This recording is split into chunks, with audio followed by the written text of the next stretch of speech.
예, 모두 반갑습니다. 권선모살. 오늘부터 여러분들과 함께 이제 예불문을 시작으로 해서 반야신경 그리고 천수경까지 여러분과 함께 공부하게 된 저는 팔공산 도량, 우리 한국불교대학에 팔공산에 작은 도량이 하나 있습니다. 혹시 아셨습니까? 아시긴 하지만 오신 적은 없죠? 예. 지나가다 봤습니까? 지나가다 본 분은 다행이고, 그죠?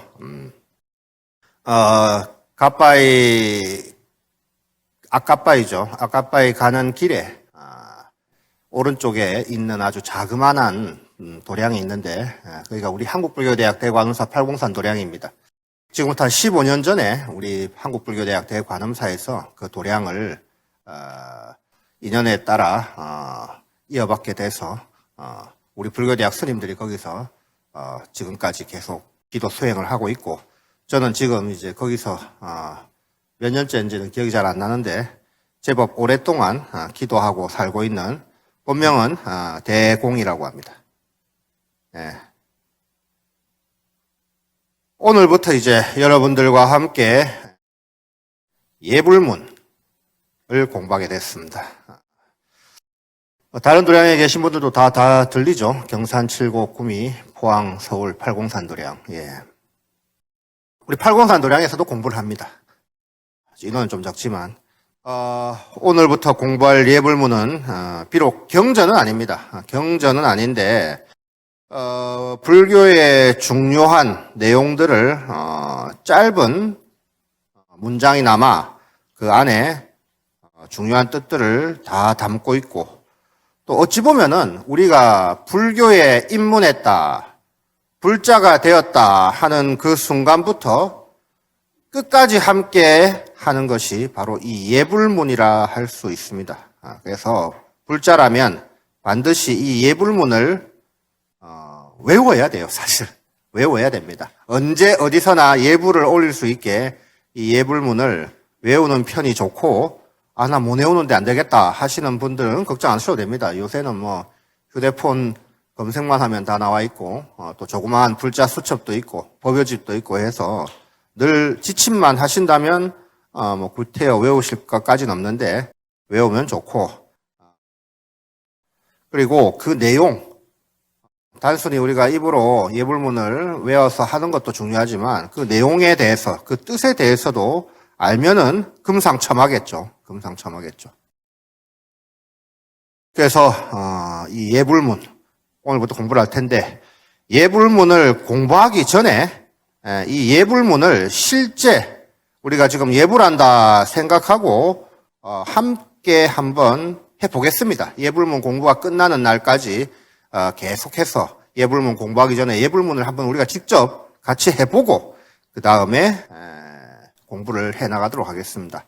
근데 여러분들이 지금 장소 관계상, 뭐 장소야 법당입니다만은 지금 다 의자에 앉아 계신 경우가 많기 때문에 실제 예불 시간처럼 큰 절 일어나가지고 큰 절을 하는 그런 절차는 생략하고 여러분들 자리에 앉으신 채로 그냥 합장하고 절할 때는 합장 반배하는 것으로 대신하도록 하겠습니다. 여러분들이 가지고 계신 오늘 아마 구입하신 게 여러 개 될 겁니다. 예불문, 반야신경, 천수경, 그리고 노란색 교재가 하나 있죠. 예. 당분간은 이 예불문을 공부할 거기 때문에 초록색과 노란색 이 두 개만 있으면 됩니다. 뭐 그 세 종류의 책을 하루 만에 다 공부할 수는 없기 때문이죠. 자, 그러면은 이 파란 초록색 예불문 교재 7페이지를 한번 펼쳐보시겠습니다. 좀 글자가 작아서 잘 안 보인다 하시는 분들은 법요집 19페이지도 괜찮습니다. 교재는 7페이지입니다. 거기 보면 예불이라 돼 있고, 그죠? 그 밑에 다계가 있습니다. 그죠?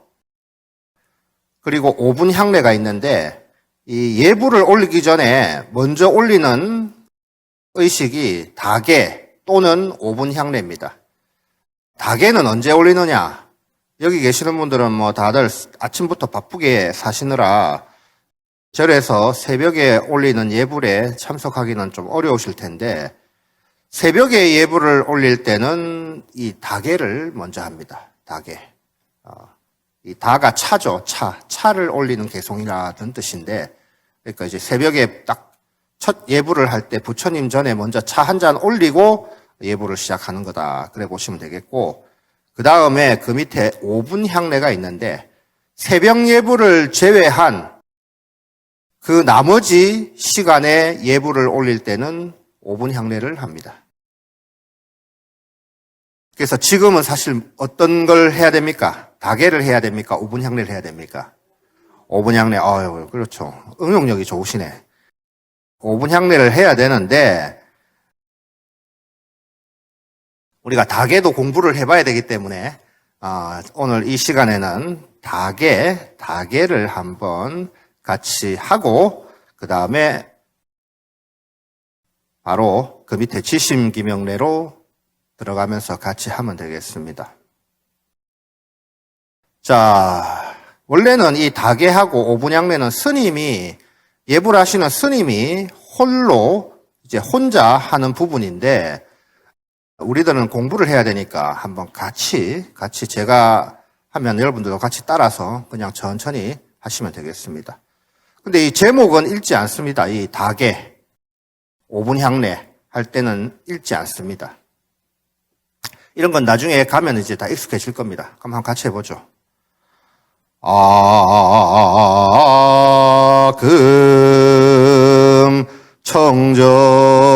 청정수 변위 감로다 봉헌 삼보전 원수의 납수 원수의 납수 원수 자비의 납수. 이 다음에 이제 바로 지심기명례 하고 쭉 나가는 겁니다. 새벽 예불 경우입니다. 새벽 예불. 그 다음에 우리는 이제 새벽 예불이 아니라 보통 이제 새벽을 제외한 다른 시간대에 예불을 하니까 그 외의 시간에는 5분 향례를 합니다. 5분 향례 한번 보시겠습니다. 개향 정향 해향 해탈향 해탈지견향 광명운대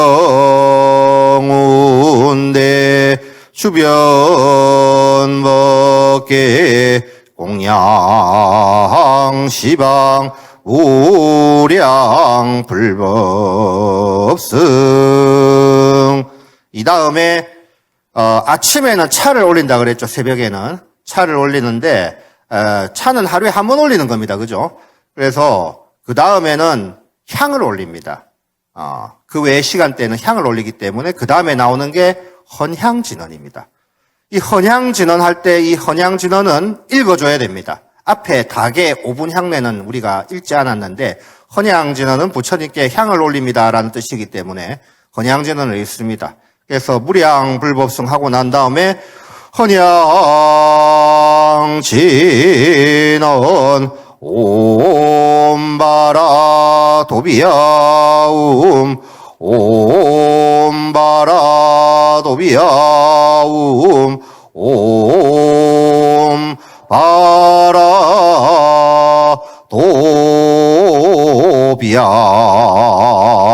도비야움. 이렇게 5분 향례 헌향진언까지 이렇게 하시면 이제 칠정례 할 준비가 된 겁니다. 그러면 이제부터 칠정례를 하는 거죠. 같이 해보겠습니다. 지심기명례 삼계도사 사생자부 샤 본사 서가모니불 지심이명래 시방삼세 제망차례 상주일체 불타야중 지심이명래 시방삼세 제망차례 상주일체 달마야중 지심이명래 애지문수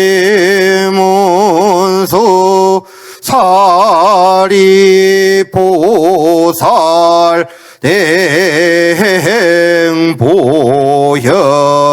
보살 대비 관세음 보살 대원문존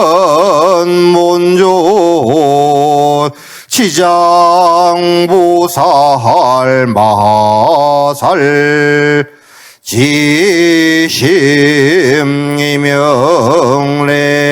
영산당시 수불부조 10대 제자 16성 500성 독수성 내지 1200 제대아라한 무량자비 성중 지심이명래 서건동진 그와 해독 역대천득 제대조서 천하종사 일체미진수 제대선지식 지심이명래 시방삼세 제망차례 상주일체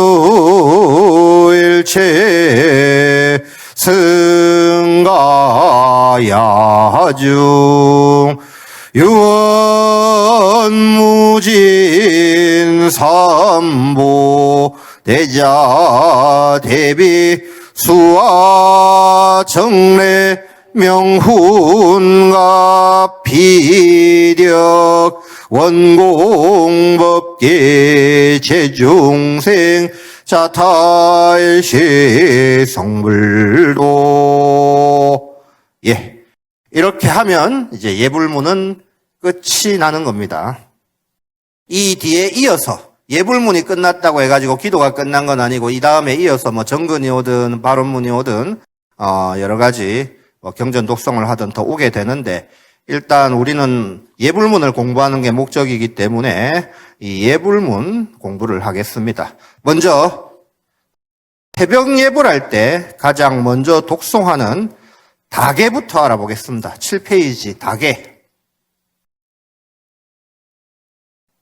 노란색 보충교재도 한번 같이 펴보십시오. 노란색 보충교재 역시 7페이지입니다. 7페이지. 7페이지. 자, 그거 보면 예불 해가지고 상단 예불이라 되어 있습니다. 상단 예불. 상단은 말 그대로 정면에 보이는 부처님을 모신 곳을 상단이라 그래요. 상단. 제일 높은 단이다 그 말이죠. 그러면은 상단이 있으니까 여러분들은 눈치가 있으니까 또 뭐가 있을 거라고 우리가 추측할 수 있겠습니까? 예? 아, 그렇죠. 상단이 있으면 중단도 있고 하단도 있겠죠?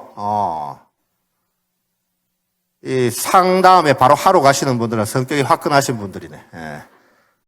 보통 중간쯤도 있습니다. 그죠? 세상에 다 상과 하만 있는 건 아닙니다. 상단이 부처님을 모시는 곳이다 그랬는데 부처님이나 아니면은 그 전각의 주인공, 우리는 대관음사니까 보통 관세음보살님을 많이 모시죠. 부처님이나 보살님들을 모시는 게 상단입니다. 중단은 누구를 모실까요? 여러분들 저쪽 오른쪽을 보시면 여기 1층이 아니라 2층에 2층 복층 2층에 보면은 대구 큰절 옥불보증 기준입니다. 다른 도량은 바로 오른쪽 보시면은 신중단이 있죠.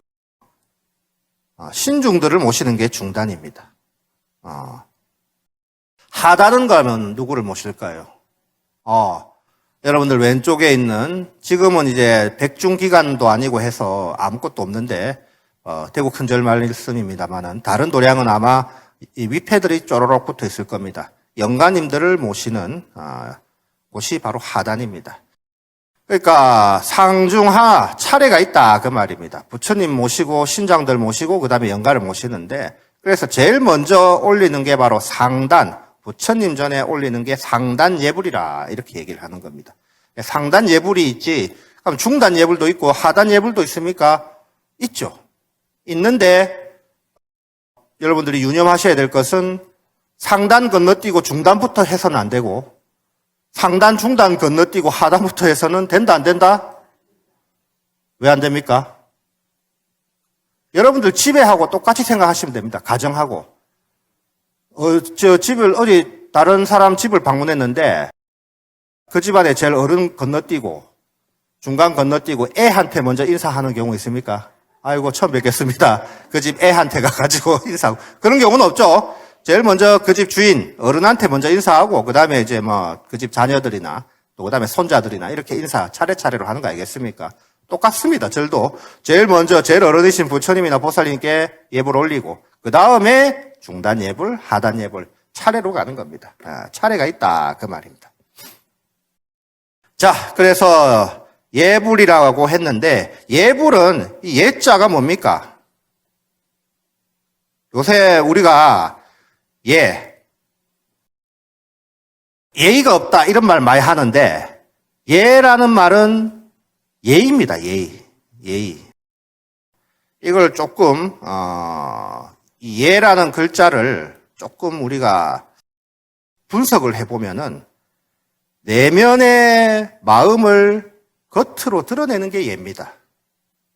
그러니까 사실 형식적인 걸 갖다가 우리가 요즘 시대라서 그런지 몰라도 요즘은 그냥 예의라는 것을 그냥 거칠해 정도로 생각하는데 본래 예의 뜻은 마음속에 있는 어떤 그런 공경하는 마음이나 존경하는 마음을 겉으로 드러내는 게 예의입니다. 그러니까 마음속에 어떤 존경하는 마음이 없거나, 그죠? 마음속으로 공경하는 마음이 없으면 사실 예의를 드러낼 수가 없는 거죠. 근데 이제 또 사람이 늘 또 내가 저 사람 싫어한다고 해가지고 또 어른이고 이런데 또 예의를 좀 차리지 않을 수 없으니까 속마음은 어떨지 몰라도 겉으로는 이렇게 예의를 차리는데 사실은 잘못된 겁니다. 마음속에 공경하는 마음을 겉으로 드러내는 것이 예의이기 때문에 그런 마음을 갖춰야 된다는 게 중요한 거죠.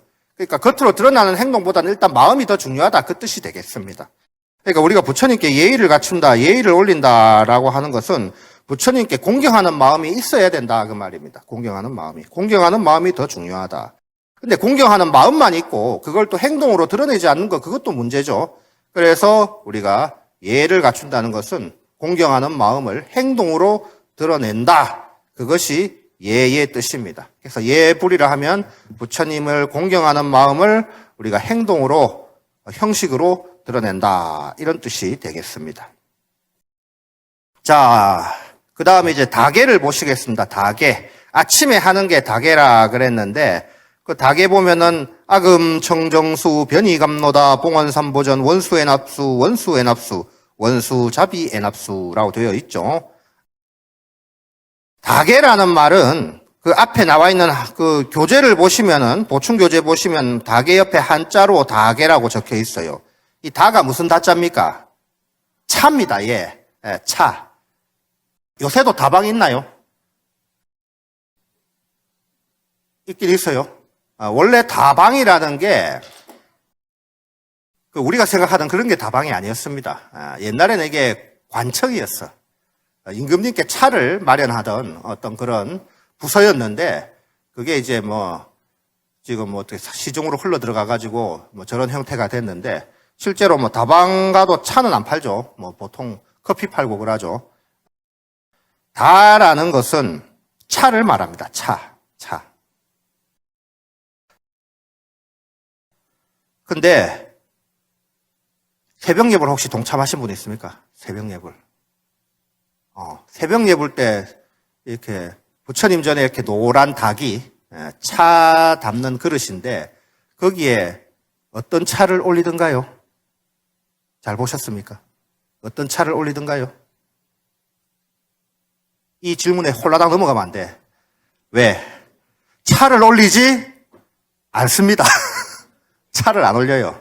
뭘 올립니까? 물을 올립니다. 우리나라 불교 한정으로, 다른 나라 불교는 모르겠습니다만은, 대한민국 불교는 새벽 예불할 때 물을 올립니다. 물.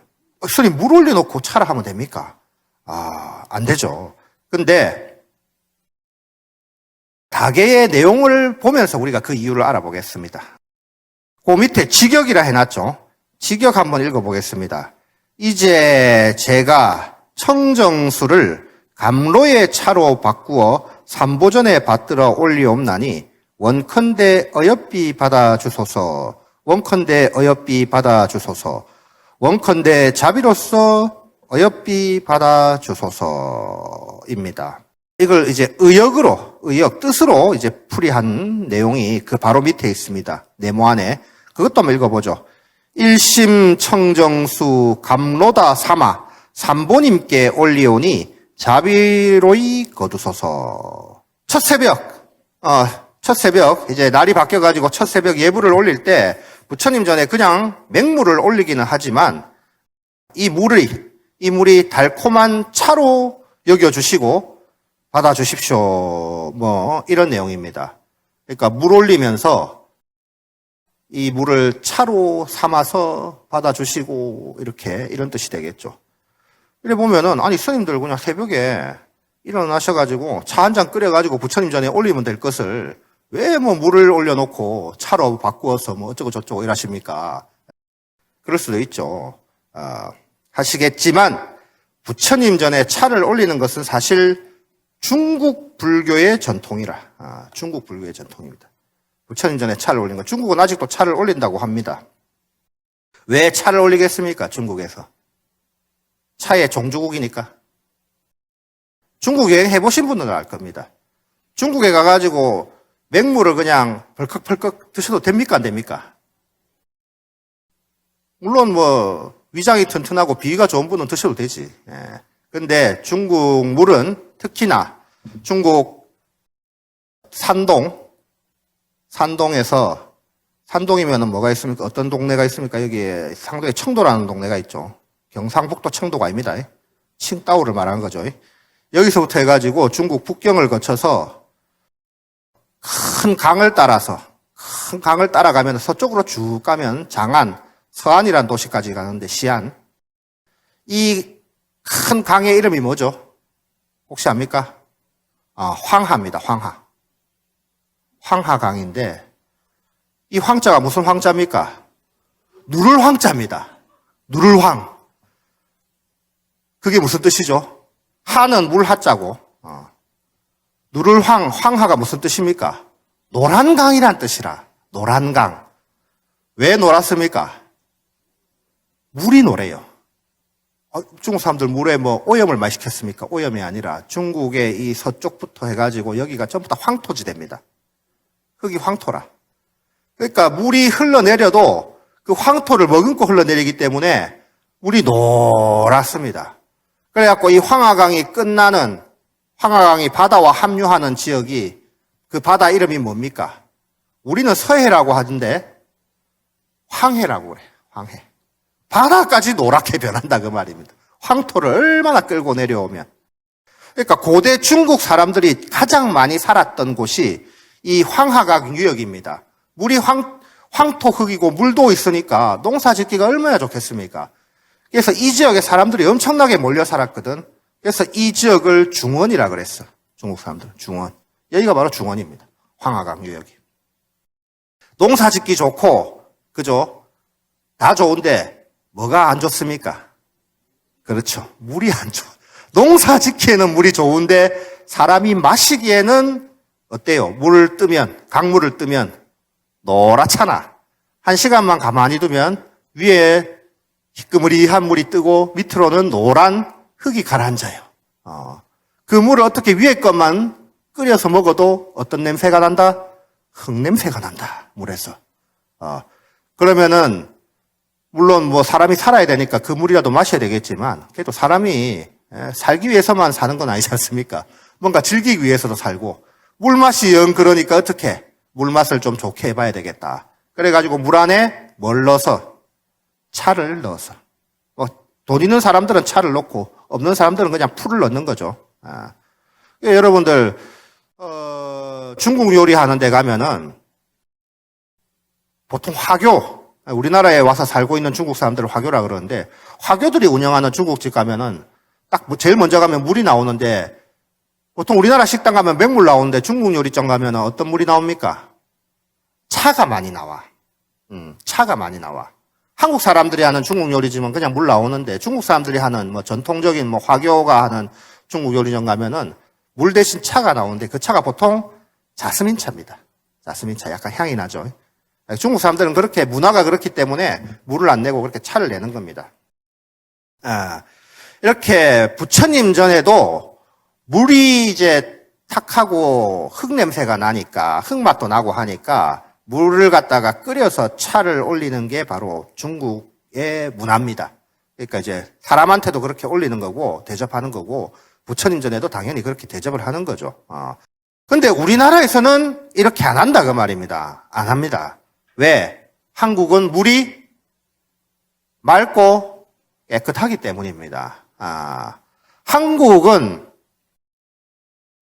뭐 안타깝게도 지하자원이 별로 없지만 대신에 화강암이 많아. 화강암.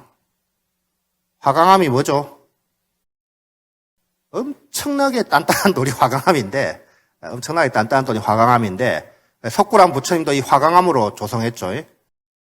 그러니까 화강암은 이게 굉장히 오랫동안 저 지하 깊은 곳에서 압력과 열로 인해 가지고 만들어진 돌인데 화강암이 많다는 것은 뭡니까? 단단하다 그 말입니다. 땅 자체가, 땅 속이 단단하고 이런 돌들이 많기 때문에 잡다한 흙이나 이런 게 별로 없다는 얘기입니다. 그래서 우리나라 지하수, 지하수는 물이 굉장히 맑고 깨끗하다. 전 세계에서 아마 수돗물을 그대로 먹어도 되는 나라는 뭐 우리나라 사람들 수돗물 잘 안 먹지만 그게 보통은 이제 강물을 갖다가 취수원으로 쓰는 경우는 물을 잘 안 먹지만 저수지나 그죠? 산속 깊은 곳에 있는 그런 물을 취수로 쓰는 그런 지역에서는 그냥 수돗물 바로 먹습니다. 그런 나라는 전 세계에 몇 나라 안 됩니다. 유럽도 수돗물 그냥 드시면 안 되고요. 유럽은 왜 그렇습니까? 유럽 가보신 분들은 아실 거예요. 석회질이 엄청나게 많습니다, 물이. 세숫대야에 물 받아 놓으면은 1시간 지나면 밑에 허옇게 깔아앉습니다. 그래요.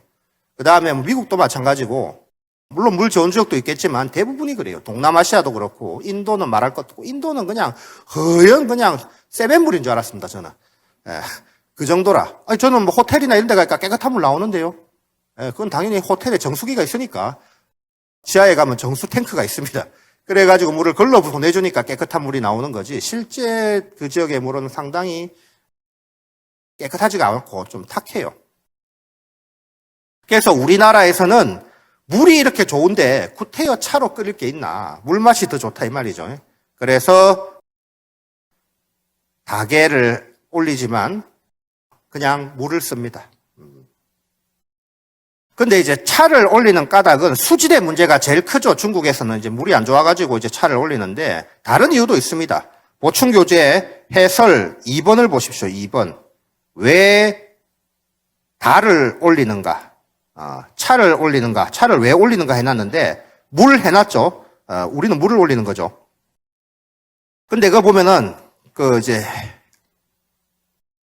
이 차라는 한자를 한번 보십시오. 이게 차다라는 한자를 보시면 이렇게 이루어져 있습니다. 이 위에를 초두변이라 하는데 이 초두변이 뭡니까? 이렇게 생겼거든. 이렇게 오고 이렇게 생겼어요. 이걸 파자 한자를 풀어보면은 위에 이거는 열십자가 두 개죠. 예. 한문으로 이제 열십자죠. 그 다음에 이거는 뭡니까? 8, 8팔, 또 10, 또 8. 이래 되는 거예요. 그죠? 그래서 이거 두 개는 20. 요거는 위아래로 있으니까 80. 그 다음에 8을 더하면은 20 더하기 80 더하기 8은 뭡니까? 108. 이제 이게 한자의 이게 특성입니다. 이렇게 원하는 대로 뜻을 만들어낼 수가 있는 거죠. 그래서 108이 되는데 108 하면 어떤 게 떠오릅니까? 108. 108배 떠오르고 108배 하시는 분들은 평소에도 절을 많이 하시는 분인가 봅니다. 예. 그 외에 또 떠오르는 게 뭐 있습니까? 108 염주 또 번뇌. 사실은 이게 제일 먼저 나왔어야 돼요.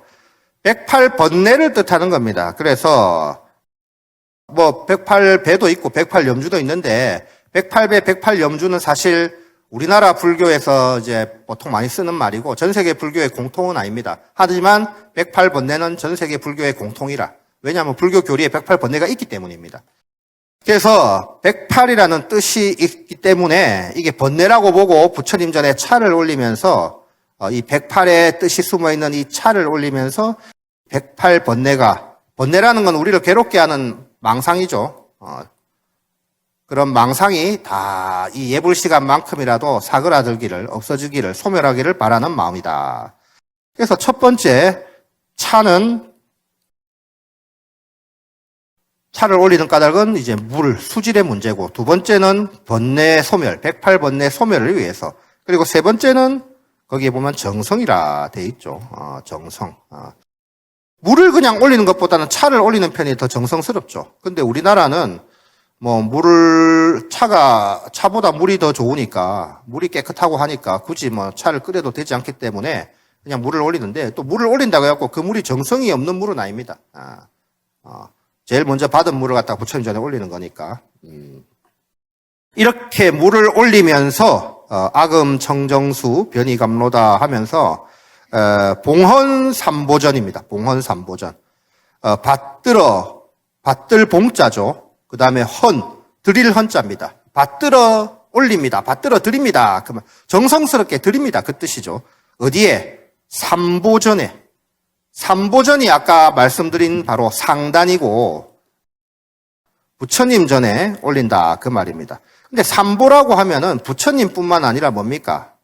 우리가 삼보라고 하는 것은 불법승인데 부처님과 부처님의 가르침 그리고 부처님을 따르는 스님들만 아니라 배우셨을 테지만은 승이라는 거는 원래 인도의 상가라는 말에서 왔죠. 상가. 이걸 갖다가 우리가 승가라고 하는데 승가라고 하는 것은 여기 승자 보고 스님 아닙니까 하는데 승려니까 상가라는 뜻은 원래 단체라는 뜻입니다. 단체라는 뜻이고 이 단체는 스님만 말하는 게 아니라 여러분들이 공부하셨을 사부대중을 말하는 거예요.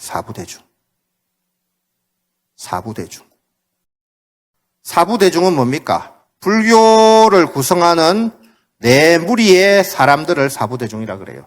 그러니까 불교절에 오면은 스님만 있는 게 아니죠. 스님만 있는 게 아닙니다. 스님만 가지고는 불교가 될 수 없어. 사부대중이라 하면은 스님, 크게 보면 스님과 신도들로 나눌 수 있죠. 스님은 출가 수행자고 신도는 뭡니까? 제가 수행자죠. 집에 있으면서 수행하는 사람이 신도고, 집을 나와서 절에서 수행하는 사람이 스님이죠. 크게 나누면 이렇게 둘로 나눌 수 있고, 스님은 또 둘로 나눌 수 있습니다. 어떻게? 남자 스님이 있죠. 남자 스님, 여자 스님은 같은 절에서 이렇게 같이 살지 않고 따로, 보통은 따로 다른 절에서 이렇게 수행하면서 사시지 않습니까? 남자 스님은 비구라 하고, 여자 스님은 비군이라 그래. 비군이. 인도 산스크리트어입니다. 비쿠, 비쿠니. 그 다음에 신도는 남자 신도가 있고 여자 신도가 있겠죠. 남성 신도를 뭐라 그럽니까? 우바세.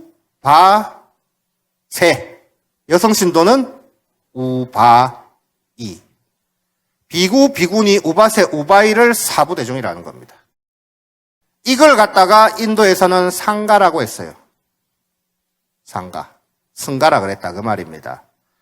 그러니까 불법승 삼보할 때 부처님 부처님 가르침 법, 그리고 스님 승이 아니라 사부대중 승입니다.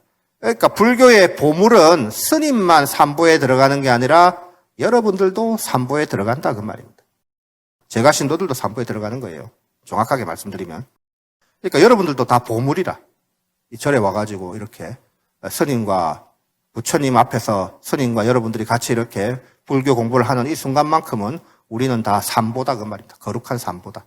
그러니까 절에 오면 부처님 전에 차 먼저 올리고, 그죠? 그 다음에 스님들하고 여러분들하고 이렇게 차 한 잔씩 먹는 거예요. 그러니까 우리도 삼보니까 차 받아 먹을 자격이 된다 안 된다? 된다 그 말이요. 절에 와서 물 한 잔 못 얻어먹으면 얼마나 서럽습니까? 근데 우리는 삼보기 때문에 얻어먹어도 된다 그 말입니다. 마음껏 드셔도 된다 그 얘기입니다. 이어서 공부하도록 하겠습니다. 아까 예불문 이제 다계를 알아봤는데 그 다계 마지막 부분 반복되는 부분 있죠. 원수 애납수, 원수 애납수, 원수 자비 애납수. 이 원수는 우리가 생각하는 그 원수가 아닙니다. 한자와 한글의 발음이 같다 해가지고 뜻까지 같다 생각하시면 안 되고 한자가 다릅니다. 원수는 원하다, 소원할 때 그 원이죠. 수는 들이운다 그 말입니다. 그래서 원하옵건데 이 지금 제가 이 드리는 차를 애납수, 애는 가엾이 여기다, 애민하게 여기다 그런 뜻입니다. 그래서 우리가 올리는, 우리 중생들이 올리는 이 차를, 물을 부처님께서는 어여삐 여기시어 납수, 받아 주시옵소서 이런 뜻입니다. 그래서 이걸 3번 청하는 거죠. 이걸 보통 삼청이라 하는데 불교는 보통 3청을 합니다. 한 번만 청하는 게 아니라 3번을 청하는 거죠. 그 다음에 이제 다계가 끝나면 아까 우리가 1교시 때 했던 것처럼 지심기명례 하고 쭉 나가면 되는 겁니다. 근데 이제 새벽 예불이 아니라 그냥 이런 낮이나 저녁에 올리는 예불이다. 그러면 이제 뭘 한다 그랬죠? 5분 향례를 한다 그랬습니다. 5분 향례. 보충교재 8페이지를 보시겠습니다. 8페이지 5분 향례입니다. 예불문 녹색 교재 7페이지에 또 5분 향례가 바로 이어지죠. 5분 향례도 다계와 마찬가지로 이제 스님이 원래 하는 건데 스님이 없는 자리도 있죠. 스님이 없는 자리도 있고 여러분들끼리 도반끼리 모여서 이제 예불을 올릴 수도 있고 그렇잖아요. 그때는 뭐 목탁을 가지고 있는 도반님 또는 다 함께 이 5분 향례를 하시면 되겠습니다. 계향, 정향, 해양, 해탈양, 해탈직연양, 광명운대 주변법계 공양 시방 무량 불법승 헌양지는 옴바라 도비야훔 옴바라 도비야훔 옴바라 도비야훔 이렇게 5분 향례가 이제 끝나는 겁니다. 그러면 이제 다시 지심기명례 따라가면 되죠. 그러면 5분 향례의 첫 구절 한번 보시겠습니다.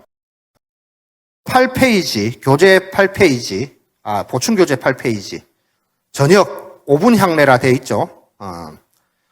자, 거기 보면은 5분, 5개로 나눈다는 뜻입니다. 5분.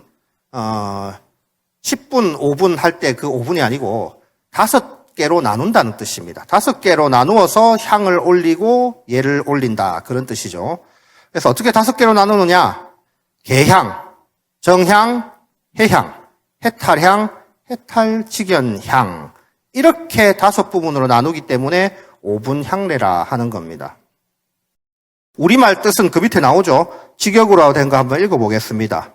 계의 향이여, 정의 향이여, 해의 향이여, 해탈의 향이여, 해탈지견의 향이요. 근데 이렇게 해놓으니까 한자로 해놓으나 이래 해놓으나 뜻을 모르기는 매 한 가지죠. 그 밑에 나온 의역 풀어서 해석한 걸 한번 읽어보겠습니다. 아름다운 행동, 맑은 마음, 밝은 지혜로 영원한 자유의 길로 나아갑니다. 그리고 세상과 하나가 되어 갑니다. 향사르며 소원합니다. 이런 뜻인데 큰 스님께서 번역하신 뜻이에요. 굉장히 이 뜻을 잘 드러내는 그런 해석이라 볼 수 있겠습니다. 자, 그 다음에 여기 우리가 공통적으로 오분 향례할 때 향이라는 글자가 들어가거든요. 그래서 이 향자에 대해서 먼저 말씀드리고 오분향에 대해서 말씀드리겠습니다. 이 향기 향자입니다. 여러분들 좋아하는 향수 할 때도 이 향자 쓰죠. 보통 향이라 하면 그래서 향수할 때 그 향인데 향기를 뜻하는 말이고 그 코에 들어오는 냄새 그걸 뜻하기도 하고 또는 법당에서 부처님 전에 불 피워 올리는 향 여러분들이 공약물 올릴 때 그 향 있죠? 그거를 뜻하기도 합니다. 근데 이 여기서는 이제 향을 말하는데 불 피워 올리는 향을 말하는데 향에 이렇게 조그만 이런 가는 나무가지에다가 여기 끝에 불을 붙여가지고 이렇게 태우면 어떻게 됩니까? 어떻게 돼요? 눈에 보일 때도 있고 눈에 보이지 않을 때도 있지만 연기가 나면서 그 연기가 쭉 퍼지죠? 퍼지면서 어떻게 됩니까? 그렇죠. 향기가 차게 됩니다. 향기가 나게 되죠. 향기가. 그래서 이 향이라는 것은 근데 그런 좋은 향기를 내지만 자신은 어떻게 돼요? 향 자체는 어떻게 됩니까? 사그러들잖아요. 이렇게 없어지잖아요. 연기를 내고 다 타서 이렇게 조금씩 없어지잖아요. 그래서 향은 자신을 희생해서 좋은 향기를 만들고, 그죠? 나쁜 향기를 사라지게 한다. 그랬습니다. 그래서 이러한 향의 특성을 보살에 비유를 하는 겁니다. 세상을 위해서 노력하는, 세상을 좀 더 아름답고 좋게 만들기 위해 노력하는 우리 불자 불자인데 수행을 하는 불자를 우리가 보살이라 그래 하거든요. 수행하는 불자를 의미하는 것이 바로 이 향입니다. 그런 뜻을 가지고 우리가 개향, 정향 이거를 이제 알아봐야 되는 거예요. 첫 번째 개향입니다. 개향. 발음을 잘해야 됩니다. 이 개입니다. 그죠? 개향이라 해갖고 집에 키우는 애완 멍멍이 향기를 생각하면 안 돼. 그죠? 그냥, 모르는 사람은 그냥 개향 들으면 그래 생각할 거 아닙니까?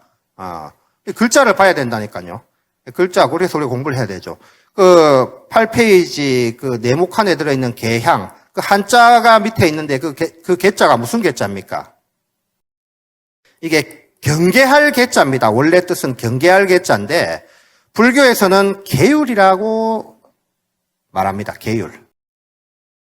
글자 그대로 해석하면 계율의 향기여라는 뜻입니다. 우리 수행하는 불자들에게 있어서 지켜야 되는 거죠. 이 계율을 지키는 일은 그냥 단순히 불자니까 거짓말하지 마라, 살생하지 마라, 하지 마라 하는 게 아닙니다. 그것은 어디까지나 수행을 위해서 지켜야 될 덕목이라. 단순히 불자로서 그냥 불자가 무조건 덮어놓고 지켜야 되는 게 아니라 자기 수행을 위해서 해야 할 그러한 일입니다. 지켜야 할 일입니다. 사실 계를 어긴다고 해가지고 사회적으로 벌을 받고 하는 건 아니거든요. 어디까지나 자기 수행을 위해서, 자기 마음 공부를 위해서 지켜야 할 그러한 것을 우리가 계율이라 하는데 왜 그러냐? 자신을 다스리지 못하는 사람이 어떻게 공부를 하고 어떻게 수행을 하고 어떻게 우리가 불자로서 추구하는 그런 이상, 깨달음이나 해탈을 얻을 수 있겠는가 그 말입니다. 그러니까 자기부터 바르게 하는 게 중요하다. 자기를 다스리는 게 중요하다. 그래서 개향, 자기 자신을 다스리는 개향이 제일 먼저 나온 겁니다. 자, 거기 보십시오. 해설 2번을 보시면 삼학이라고 해가지고 개정해가 나와 있는데 그 개를 갖다가 규율, 자통지법, 아름다운 행동 이렇게 얘기해놨죠.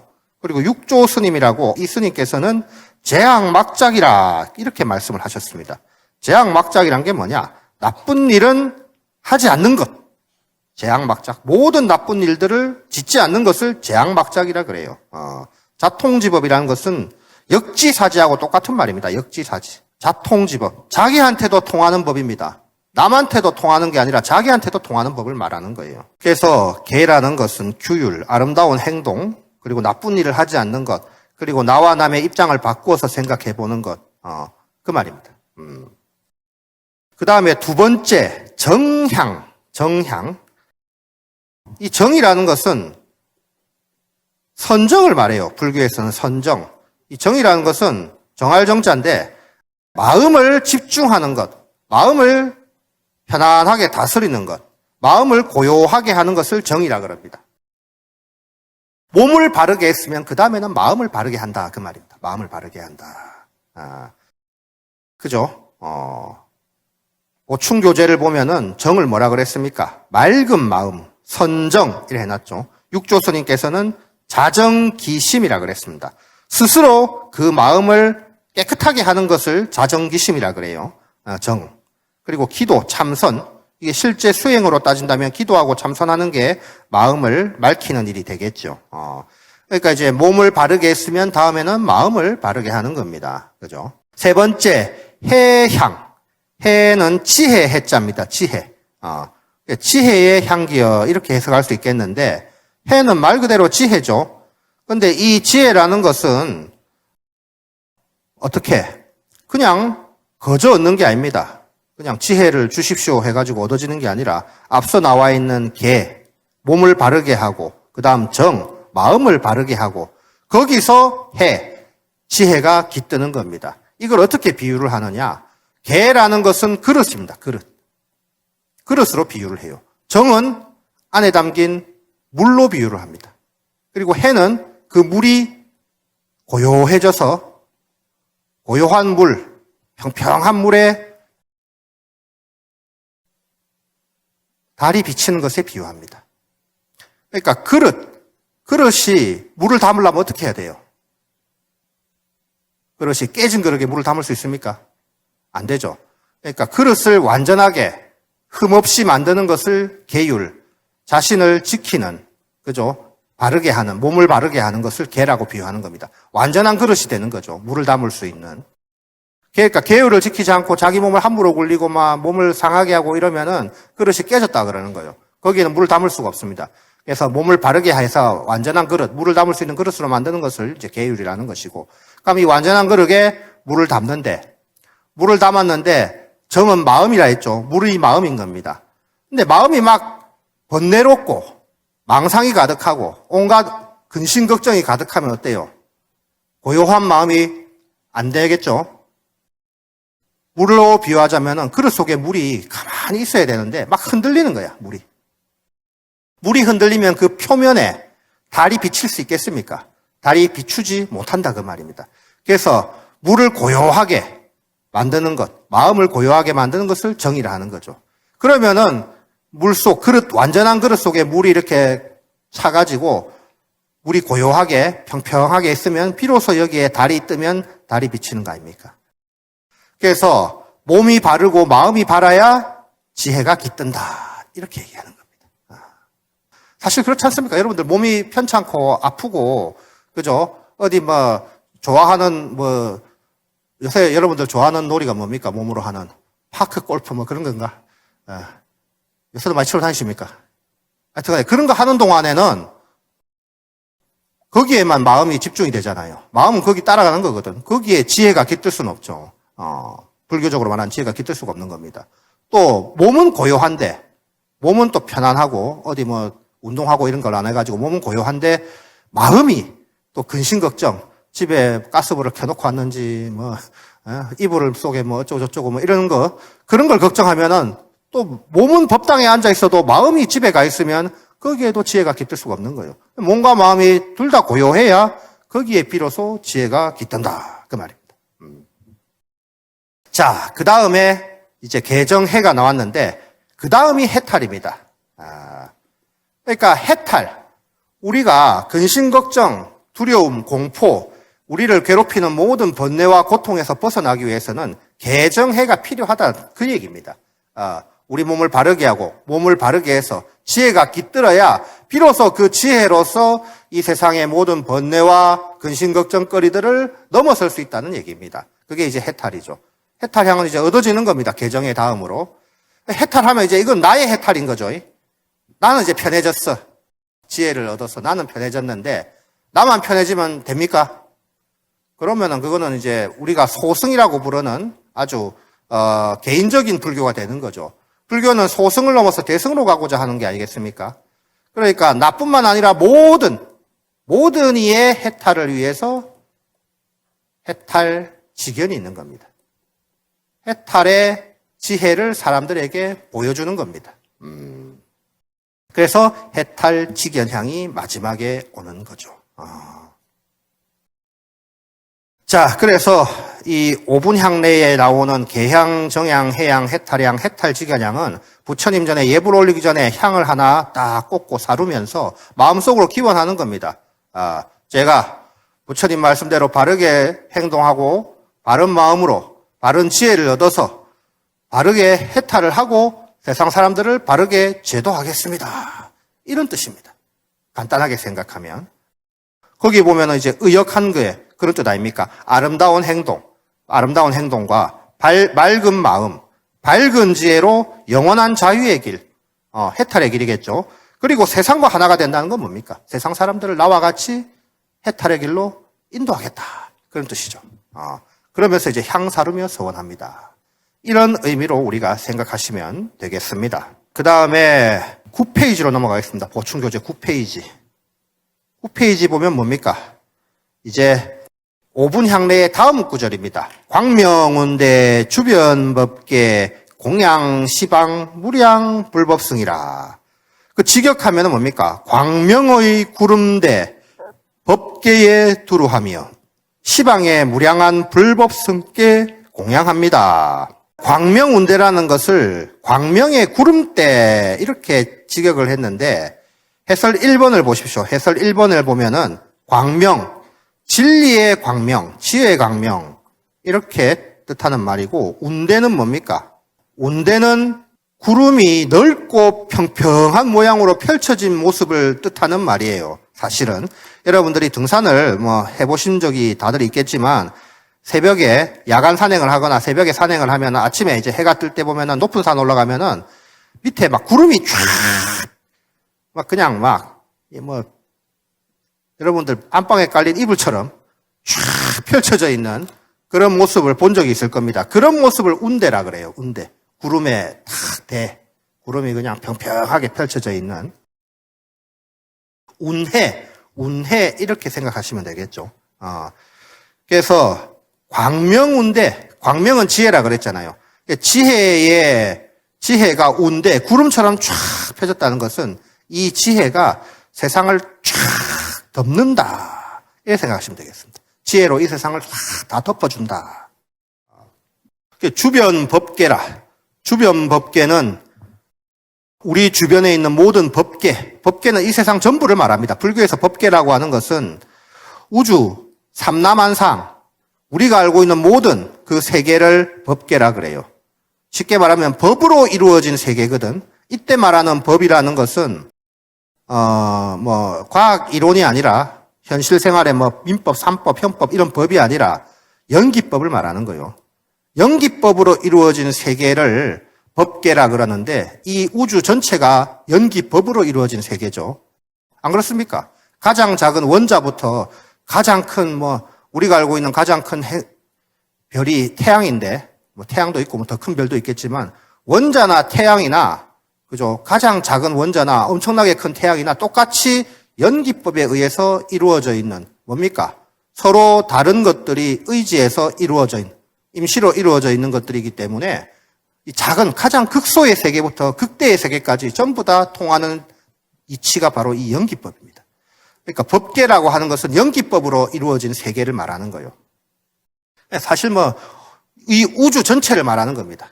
그래서 그 지혜의 구름이 이 우주 법계에 가득하다. 그러니까 이 지혜의 구름이 지금 어디 다른 데 있는 게 아니라 지금도 이 순간도 우리를 덮고 있다. 그 말입니다. 다음에 공양, 시방, 무량, 불법승.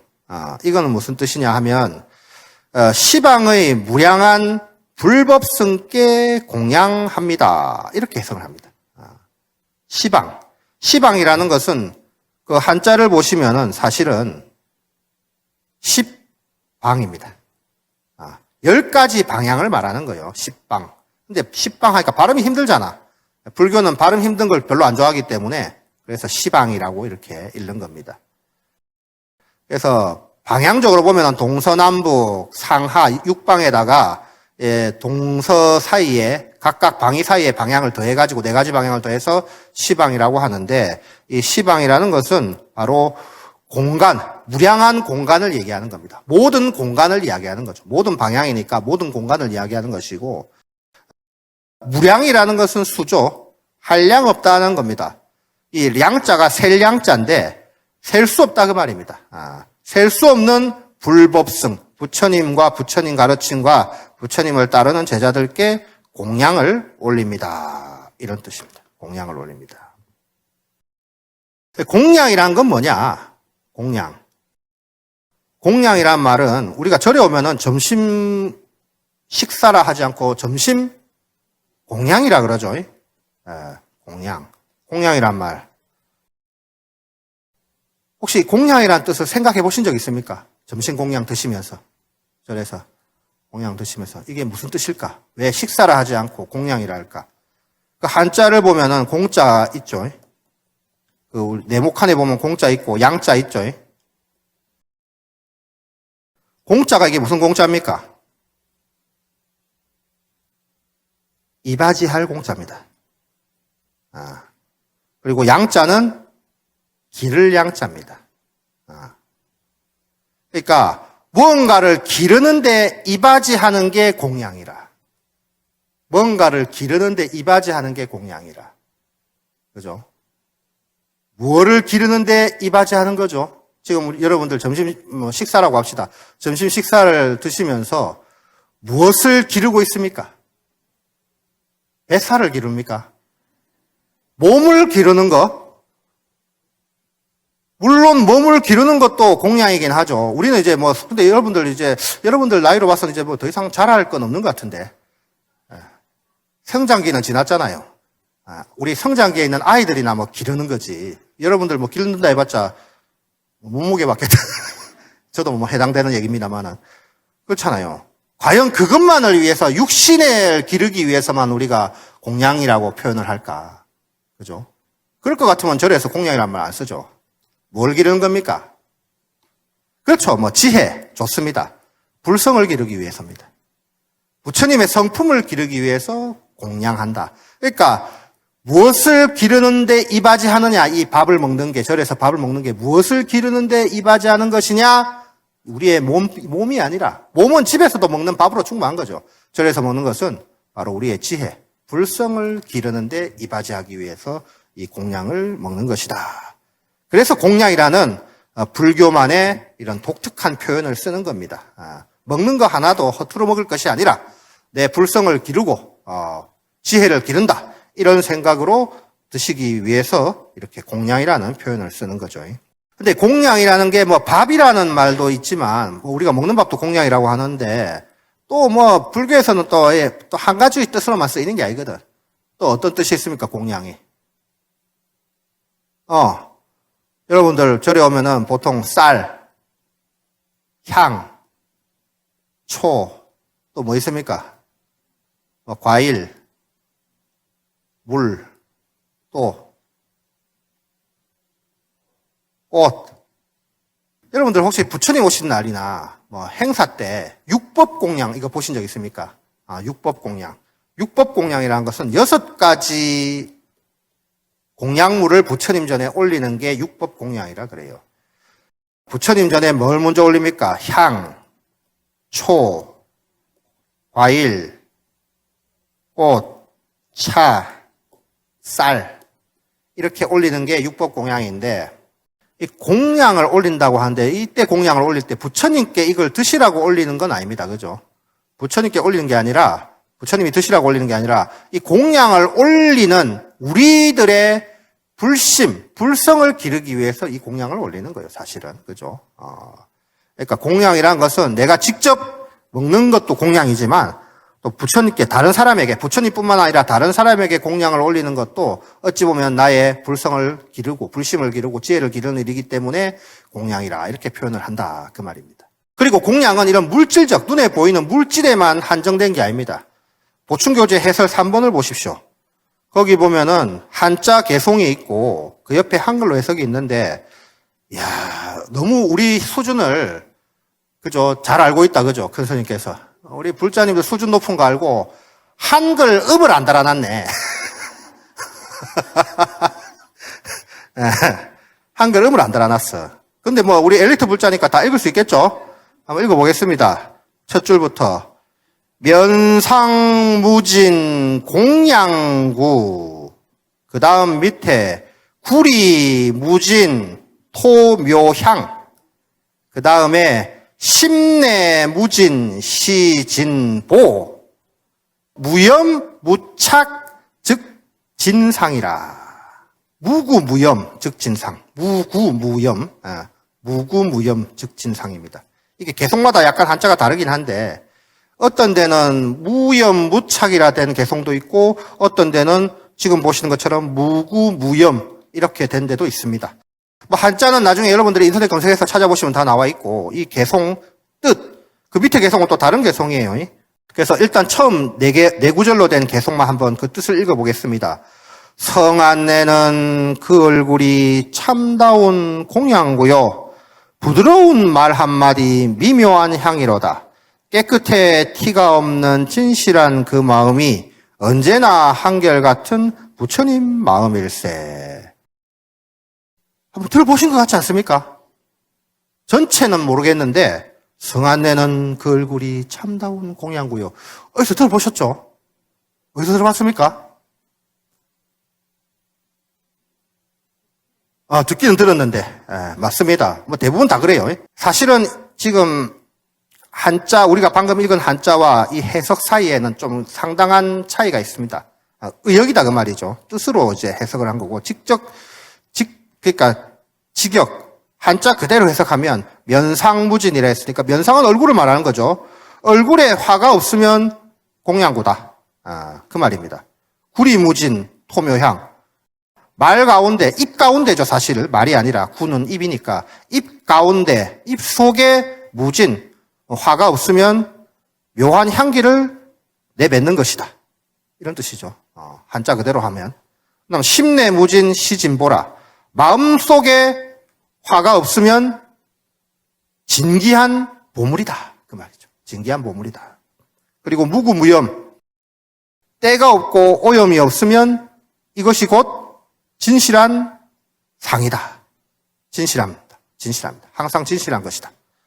근데 이걸 갖다가 이렇게 해석해 놓으면 영 읽는 맛이 안 나고 마음에 와닿지도 않아서 옛날 아주 훌륭하신 분이 이렇게 성안내는 그 얼굴이 참다운 공양구요 부드러운 말 한마디 미묘한 향이로다. 깨끗해 티가 없는 진실한 그 마음이 언제나 한결같은 부처님 마음일세. 이렇게 아주 멋지게 번역을 한 겁니다. 한 가지만 여쭤보겠습니다. 이 개송을 혹시 누가 지었는지 아십니까? 이 개송을 지은 주인공. 회주스님께서 개송을 많이 짓긴 하셨는데 이건 아닙니다. 이 개송은 아니고 이 개송은 문수보살의 개송입니다. 문수보살의 개송으로 이렇게 전해져 내려옵니다. 이 개송에는 아주 재미난 일화가 있어요. 그 재미난 일화를 지금부터 들려드릴 테니까 뭐 이제 수업 끝났다 생각하고 편안하게 이야기 하나 들으시면 되겠습니다. 중국 당나라 시절에 821년도에 태어나서 900년도에 돌아가신 무착 스님이라는 분이 있었어요. 법명이 무착이라.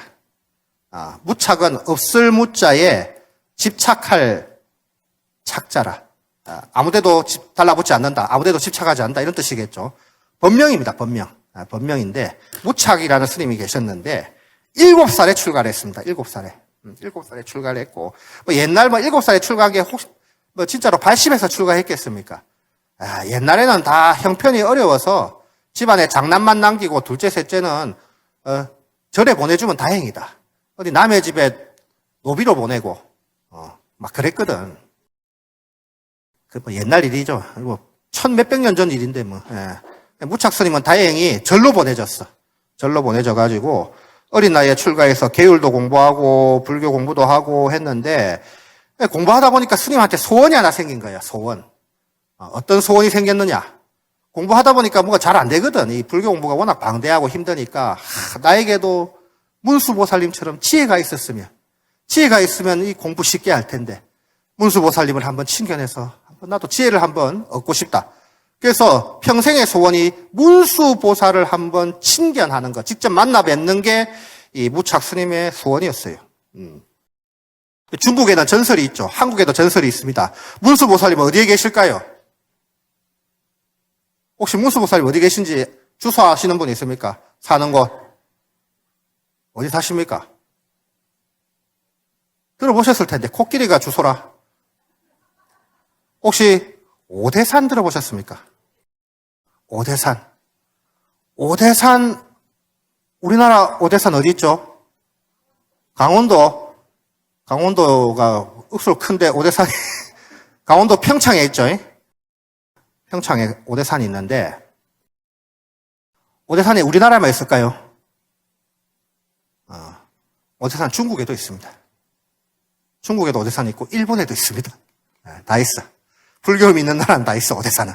왜? 그만큼 문수보살 신앙이 있었기 때문에. 우리나라는 이제 오대산이 평창에 있는데, 그래가지고 조선시대에 그 세조, 단종을 죽인 세조가 등창이 나가지고, 이거 치료하러 오대산 갔다 아닙니까? 오대산 약수에 목욕하다가 누구 만났습니까? 문수동자. 꼬맹이를 하나 만났죠. 꼬맹이가, 이 얘기하면 안 되는데, 지금 무착스님 얘기해야 되는데 세조 얘기로 넘어가 버렸다.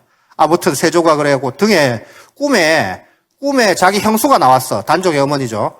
형수가 나와가지고 이 더러운 놈아, 조카를 죽이고 그렇게 왕의 자리를 갖고 싶으냐? 이러면서 침을 뱉었어. 꿈속에서. 근데 그 침 맞은 자리에 종기가 생긴 거예요.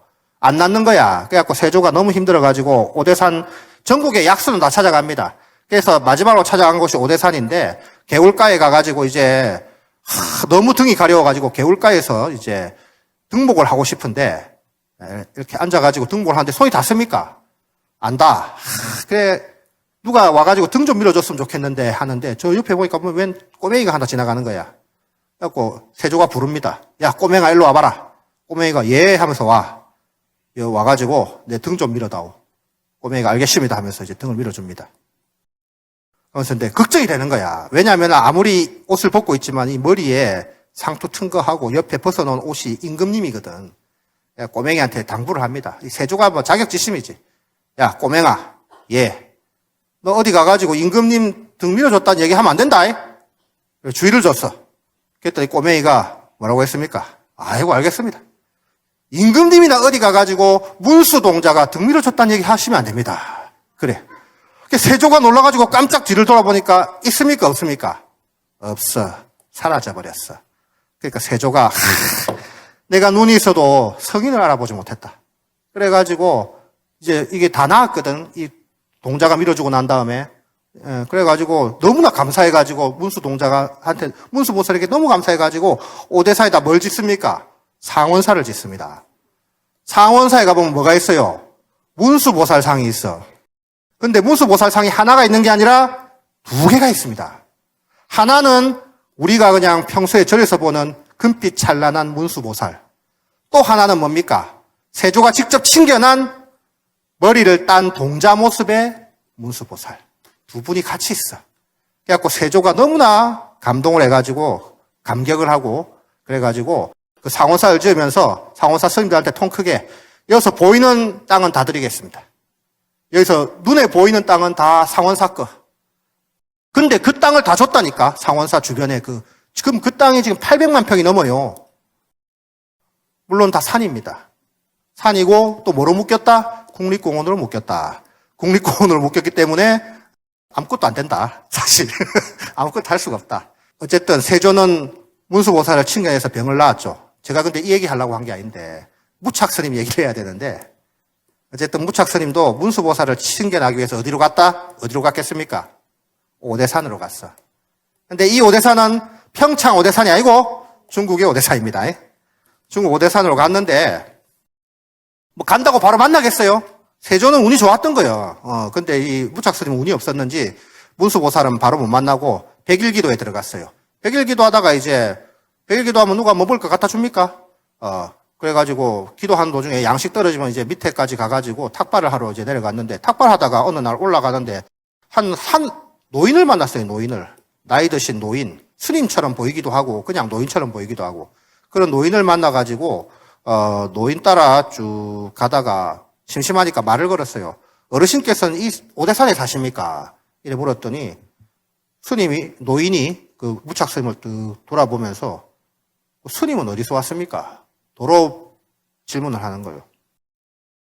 그래가지고 무착스님이 저는 남쪽에서 왔습니다. 이래 얘기하니까 노인이 남방의 불교는 어떻습니까? 이래 물어보는 거예요. 그러니까 이제 노인이 아니라 이제 노스님이었던 거죠. 그래가지고 무착스님이 갑자기 남쪽의 불교는 어떻습니까? 이래 얘기하니까 뭐 생각하다가 우리나라로 치면은 대구의 불교는 어떻습니까? 서울의 불교는 어떻습니까? 이런 질문이겠죠. 그래가지고 무착스님이 기도도 하고 공부도 하고 참선도 하고 그래 합니다. 그랬어요. 그러자 이제 노스님이 그 수행하는 사람은 얼마나 됩니까? 몇 명이나 됩니까? 이래 물었어요. 또 이제 무착스님이 갑자기 웬 호구조사 이라면서 어쩔 때는 300명, 어쩔 때는 500명, 많을 때는 1000명 이래 얘기했어요. 이제 하도 대답만 하니까 답답하니까 자기도 물었어. 노스님에게. 스님께서는 이 험한 오대산에서 어떻게 살아가십니까? 이래 물으니까 노스님이 범부와 성인이 함께 살고 용하고 뱀하고 섞여서 삽니다. 이런 아리송한 얘기를 하는 거라. 무착스님이 들으니까 이게 무슨 얘기인지 모르겠거든. 함께 사는 스님들은 몇 명이나 있습니까? 노스님하고 같이 사는 스님들은 몇 분이나 됩니까? 이래 물었더니 또 이 노스님이 하는 말이 전삼삼, 후삼삼입니다. 앞도 삼삼이요. 뒤도 삼삼이요. 이게 무슨 뜻이죠? 앞에도 33이고 뒤도 33이다. 무슨 말인지 모르겠죠? 저도 모르겠습니다. 무착스님도 몰랐어. 그래서 노스님 따라 가다 보니까 웬 산속에 절이 있는 거예요. 스님이 요 안으로 쏙 들어가 버렸어. 무착스님도 따라 들어갔습니다. 따라 들어가가지고 스님 방까지 따라 들어갔어. 스님 방까지 따라 들어갔는데 이미 날이 어두워진 거예요. 산속에서 날이 금방 어두워지죠. 밤이 됐어. 그래서 무착스님이 노스님한테 오늘 하룻밤만 좀 재워주십시오. 부탁을 했습니다. 그랬더니 노스님이 스님은 마음속에 집착이 많아가지고 안 된다. 이름은 무착인데 집착이 많아가지고 안 된다. 가라. 집에 가라 이랬어요. 그러니까 무착스님이 화가 났죠. 저는 이미 집착을 끊었습니다. 제 본명이 무착이라니까요. 집착이 없어서 무착인데 무슨 집착이 많다 그럽니까? 그러니까 노스님이 그러면 스님 된 지는 얼마나 됐습니까? 그래 물으니까 무착스님이 그럭저럭 한 20년 됐습니다. 이래 얘기를 하는 거예요. 그랬더니 노스님이 혀를 차면서 말귀를 전혀 못 알아듣는구만. 그러면서 동자성을 불러서 동자성 본명이 균제였어. 균제야 하고 부르더니 그러니까 동자성이 하나 쪼로로 나타났어요. 그래가지고 동자성한테 하는 말이 이 스님 집에 가시니까 보내드려라. 내 쫓아버렸어. 밖으로. 절 밖으로. 무착스님이 쫓기나니까 할 말이 있습니까? 어두운 밤길을 의지해서 이제 집에 자기가 살고 있던 토굴로 돌아가야 되는데 동자스님한테 물었어요. 가기 전에. 동자스님, 이 절 이름이 뭡니까? 이래 물으니까 동자스님이 뭐라고 대답했느냐? 반야사입니다. 벌써 지금 몇 번째 얘기하고 있죠? 반야사입니다. 반야가 지혜잖아요. 무착스님은 절 이름인 줄 알고 있는 거야. 반야사입니까? 예, 알겠습니다. 조금 전에 또 물었어요. 조금 전에 노스님께서 이 절에 살고 있는 대중이 앞도 33이요, 뒤도 33이라 그러던데 동자스님은 혹시 그게 무슨 뜻인지 압니까? 이래 물었어. 그랬더니 동자스님이 무착스님한테 큰 소리로 스님! 그러니까 깜짝 놀랐고 예! 하니까 그 숫자가 얼마인고? 이래 딱 묻는 거예요. 그 순간 무착스님이 아무 말도 못했어요. 그래가지고 나는 이 절하고는 인연이 아닌갑다고 뒤를 돌아섰어. 돌아서가지고 내려가려다가 다시 한번 돌아보니까 절이 사라지고 없는 거예요. 그냥 산이야. 무착스님이 보니까 아무것도 없는 거예요. 이때 하늘에서 개송이 들리는데 그 개송이 바로 이겁니다. 성안되는 그 얼굴이 참다운 공양고요. 부드러운 말 한마디 미묘한 향이로다. 깨끗해 티가 없는 진실한 그 마음이 언제나 한결같은 부처님 마음일세. 그 말입니다. 그래가지고 무착스님이 내가 문수보살을 친견을 했는데 알아보지를 못했구나 하면서 내려갔어요. 내려가서 그 뒤로 열심히 수행해서 깨달음을 얻었어. 한 소식을 얻었다 그 말입니다. 깨닫고 그 무착스님이 한참이 지난 다음에 어느 절에서 원주가 돼가지고 절 살림을 맡아보는 원주가 돼가지고 동짓날 팥죽을 먹으려고 팥죽을 열심히 끓이고 있었어. 열심히 끓이고 있었는데 갑자기 팥죽 연기가 모락모락 나는데 여기서 문수보살이 나타난 거예요. 팥죽 속에서. 그러면서 문수보살이 무착스님한테 무착스님 반갑소. 몇십 년 전에 그대와 오대사에서 만났던 그 노스님이 바로 나 문수였소. 오랜만에 만났으니까 반갑지요. 이래 하니까 무착스님이 어떻게 했겠습니까? 무릎 꿇고 아이고 문수보살이 이랬겠습니까? 팥죽을 줬던 주걱을 들고 문수보살을 싸대기를 쳐버린 거예요. 그랬더니 문수보살이 한 대 맞고 무착스님 나 문수보살이라니까 문수보살을 왜 때려? 이랬더니 그 무착스님이 하시는 말씀이 문수는 문수요 무착은 무착이다. 문수가 문수면 나는 나지. 난 이제 더 이상 집착이 없다 그 말이죠. 이제야 집착을 끄는 겁니다. 그러자 그 세 번째 개송 보십시오. 내가 3대급을 수행하였건만 오늘 노승의 혐의를 잊고 돌아가는구나. 쓴 꼬두박은 뿌리까지 쓰고 단 참외는 꼭지까지 달구나. 문수보살이 3대급 수행하는 동안 오늘 처음 내가 수모를 당했다 그 말입니다. 그러면서 쓴 꼬두박은 뿌리까지 쓰고 단 참외는 꼭지까지 달구나. 수행 잘했다 그 말이죠. 그래서 문수보살이 아주 기쁜 마음으로 이 개송을 읊고 사라졌다 그 말입니다. 이게 이제 이 개송에 얽힌 전설이었어요. 이거는 공부하고 관계없는 전설 따라서 한 천리니까 그냥 가볍게 들으시면 되겠습니다. 오늘 수업은 여기서 마치겠습니다. 관세음보살.